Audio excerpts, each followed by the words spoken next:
Okay, here we are, Matthew Russell Lee, Inner City Press, here at the Southern District of New York Courthouse today, Thursday, November 13th, 2025. Now, amid the end of the shutdown, there was earlier in the day the release by both competing parties on the Oversight Committee of Epstein documents.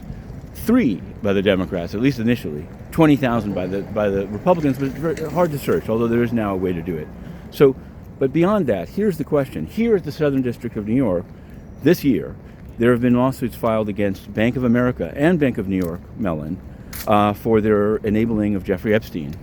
And now it can be said, Fair Finance Watch has filed comments with the regulator, part of the Treasury Department, the Office of the Comptroller of the Currency, on Bank of America closing down many branches.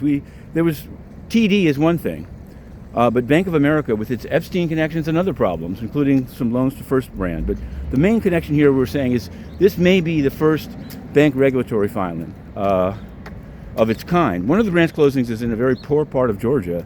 Not really sure why B of A is doing that, but we're going to find out. So the filing is in. We have FOIA requests out all over the place.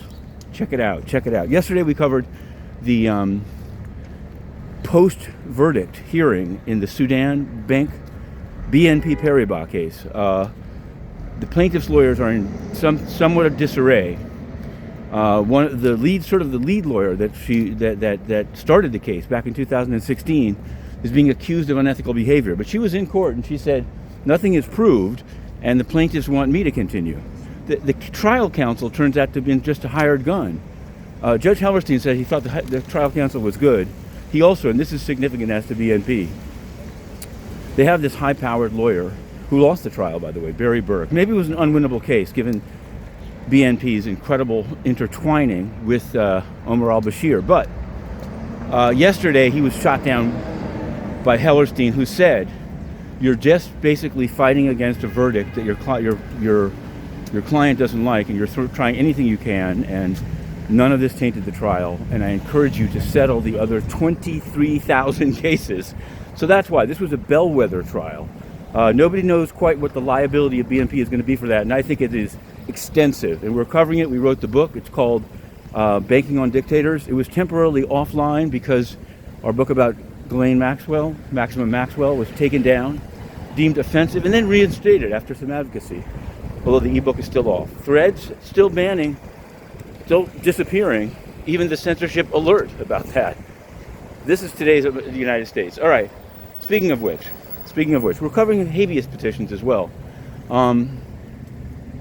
Some really have to be reported. One is an Ecuadorian mother and daughter picked up by ICE. They filed a Habeas almost immediately at 3:27 a.m. on November 9th. But yesterday, in a filing I believe no one else has covered, the U.S. Attorney's Office said that they were on a plane at 3:25 a.m., therefore no jurisdiction. What I don't know is where these planes fly from. It also happened during the shutdown, but I guess they have their own air traffic controls. I really don't know. Now, the United Nations, we've put in a lot of questions, and of course, they're not answering them. We actually put up a long analysis by somebody that used to work for the UN's investigative unit, OIOS, about the implications of OIOS, mistakenly apparently, asking Inner City Press to confirm the identity of a whistleblower. Of course, we never do. But it shows total decay. We're also going to cover the IMF today, but that's why we're here somewhat early. Going in, Inner City Press, and we continue.